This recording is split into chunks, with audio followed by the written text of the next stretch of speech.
국민의힘 이준석 대표가 오늘 관훈 토론에 참석했는데요. 대선 국면에서 당 대표로서 적극적인 역할을 하겠다는 뜻을 내비쳤습니다.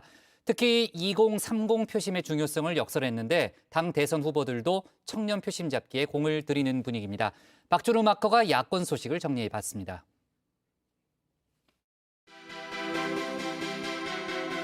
너와 나의 연결고리 이건 우리 안에 소리 너와 나의 연결고리 이건 우리 안에 소리 너와 나의 이 두 사람의 연결고리가 있습니다.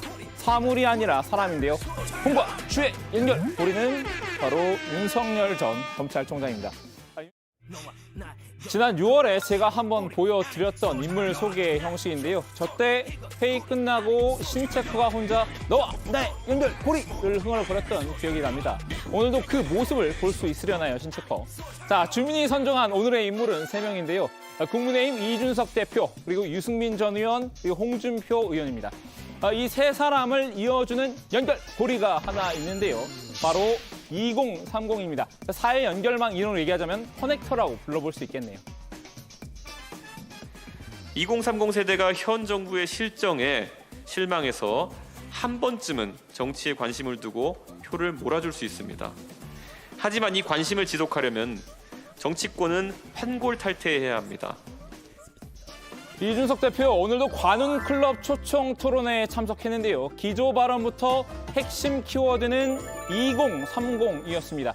이 대표는 지난 당대표 선거 때부터 유독 젊은 세대의 취향 저격에 공을 들여왔는데요. 젊은 세대에 맞춰서 젊은 세대에게 보여줄 수 있는 젊은 세대가 가장 잘하는 미래, 젊은 세대가 극혐합니다. 젊은 세대는 이제 공허한 공약에 반응하지 않습니다.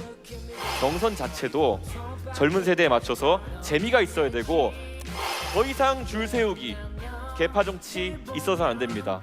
젊은 세대가 극혐합니다. 그 의지를 젊은 세대에게 보일 때 젊은 세대는 저희를 신뢰할 것입니다. 제가 제시하는 미래가 대한민국의 젊은 세대가 가장 바라는 미래고 이 대표 이번 대선에서도 승부를 가릴 최대 변수는 2030의 표심이라고 진단했는데요. 그 이유를 한번 들어볼까요? 20대, 30대들이 자신들의 언어로 자신들의 이야기라는 후보를 먼저 점 찍은 뒤 한 번도 보수 정당의 선거에서 보이지 않던 자기 부모를 설득하러 나섰습니다. 어느 쪽이 20대, 30대의 마음을 선점하느냐에 따라 가지고 저는 50대, 60대의 표도 따라올 수 있다. 저는 그런 생각합니다. 그러니까 자식 세대의 말에 부모 세대가 부응할 것이란 기대입니다. 결국 젊은 당대표인 자신의 역할이 중요해질 수밖에 없다는 얘기일 겁니다. 대선 국면에서 대표가 후보보다 더 튀려 한다는 비판이 많았었는데요. 아직까지는 당대표가 좀 너무 주인공이 되어서 나타나는 경향이 있어서 그 부분은 조금 보완이 필요한 것 같아요. 당대표가 이 대표는 정면 돌파 의지를 보였습니다. 잠시 위축된 적도 있지만 그래도 자신이 생각하는 대로 가겠다는 뜻을 분명히 했습니다. 자기 정치를 한다는 지적을 받으니 저도 많이 위축이 되었습니다. 하지만 다시 제 길이 옳다고 생각하고 가보려고 하고 있습니다. 나이가 젊어서 주목받는 대표가 아니라 여의도를 바꾸기 위해 노력했던 한 도전자의 길로 가보고자 합니다. 우선 현 상황에서 당대표의 가장 중요한 임무는 공정한 경선 관리일 텐데요. 역선택 방지 문제가 도마 위에 올랐죠. 이 대표는 후보들에게 지나치게 경선 규칙에 신경 쓰지 말아달라고 당부했는데요. 정홍원 선거관리위원장에게 힘을 실어줬습니다. 그런 추천 관계나 아니면은 캠프와의 친소 관계가 적은 것으로 이제 파악됐던 그 정홍원 총리를 제가 이제 선임하게 된 것이기 때문에 학생이 입시 제도에 너무 신경을 쓰다 보면 공부를 못 한다. 그렇듯이 저는 대선 주자들께서도 지금의 유불리라는 것을 많이 고민하시겠지만은 결국은 국민은 가장 열심히 공부하는 학생을 선택할 것이다 라는 생각을 하고 당심과 민심이 크게 괴리되지 않을 겁니다. 이번에도. 또 하나 당대표 선거 때부터 이 대표를 괴롭혀왔던 논란이 하나 있죠. 바로 유승민계 논란입니다. 준비된 청년들을 위한 대통령 유승민 아니겠습니까, 여러분? 네, 이 때문에 이 대표가 유승민 전 의원에게 유리한 판을 깔아준 것 아니냐는 의구심도 많았습니다. 이 대표는 유 전 의원과는 이렇게 공적으로 거리 두기를 하고 있다는 점을 강조했습니다. 유승민 의원이 말한다고 제가 듣는 것도 아니고 제가 뭐라 말한다고 유승민 의원이 듣는 관계도 아니다. 예. 그래서 그게 어느 정도 이제 서로 알고 있기 때문에 서로 말도 안 합니다. 그런 쪽으로. 그러니까 그런 어떤 서로의 정치적 진로나 아니면 판단에 있어가지고 영향해 줄 수 있는 발언을 서로 잘 안 합니다. 예. 유승민 전 의원도 이 대표와 불가근 불가원을 유지하며 대선 행보에 집중하고 있는데요. 최근 교류가 없다고는 했지만 판세를 읽는 눈은 이 대표와 비슷한 것 같습니다. 2030과의 소통을 강화하고 있는 건데요. 그 옆에 있는 훈련도에 5층에서 같이 일을 했어요. 언제? 바람 정도 때 했어요. 그래서 바르는 소리예요, 이게? 국민들이 좋아하시니 보시다시피 이렇게 있더라고요, 내부적으로. 오셨는데 이쪽에서 지금 여러 번 모션이 있었어요. 이 대표와 항상 뜻이 맞는 것만은 아닙니다. 역선택 방지 조항 도입을 두고는 입장이 엇갈리는데요. 당 대표의 만류에도 여전히 역선택 결사 반대를 외치고 있습니다. 반대 논리를 강화하는데 2030의 목소리를 끌어들이기도 했습니다. 어느 고대생의 말입니다.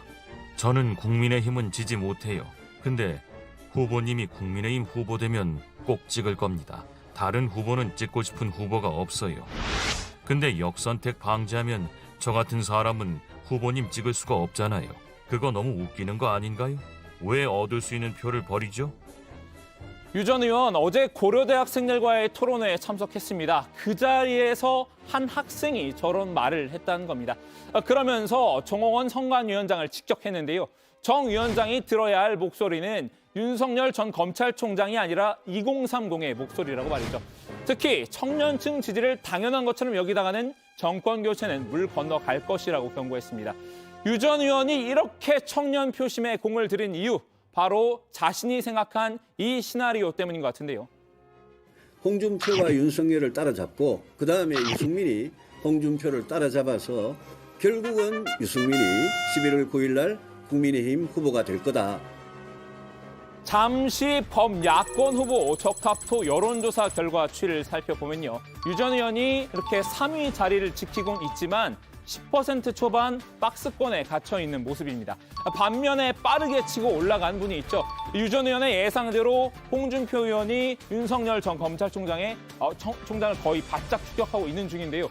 여기서 중요한 게 바로 홍 의원에 대한 2030의 지지율입니다. 여야 전체 후보에 대한 연령별 지지율을 보겠습니다. 20대에서는 홍 의원이 지금 15%로 1위를 기록하고 있고요. 30대 지지율에서는 전체에서 2위이긴 하지만 야권에서는 1위를 달리는 중입니다. 그러니 유 전 의원으로서는 최종적으로 홍 의원을 넘어서려면 현재 홍 의원에게 몰린 2030 표심을 가져와야 한다는 계산이 섰을 겁니다. 물론 홍 의원은 단칼에 유 전 의원을 쳐냈습니다. 그게 이강 구도가 될 것 같잖아요. 원래 분위기가 나오더라고요. 본인의 꿈이겠죠. 그럼 2030이 이렇게 홍 의원에게 지지를 보내는 이유는 뭘까요? 무야홍 무야홍. 전문가들은 시원한 화법과 재치 그리고 순발력 등을 꼽고 있는데요. 콩카콜라, 자신의 유튜브 채널 명이면서 별명이기도 하죠. 평소 직설적인 화법 때문에 지지자들에게 이런 별명을 얻었습니다. 누가 올라왔으면 좋겠습니까?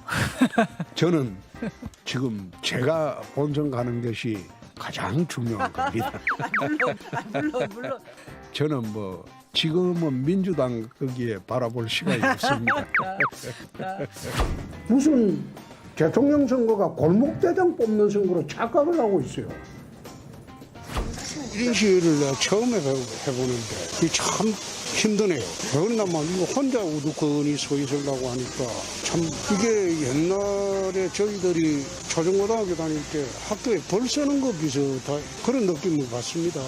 벌을 써야 할 사람은 문 대통령인데 거꾸로 내가 벌을 쓰고 있다는 그런 느낌으로 오늘 1인 시위를 하고 있습니다.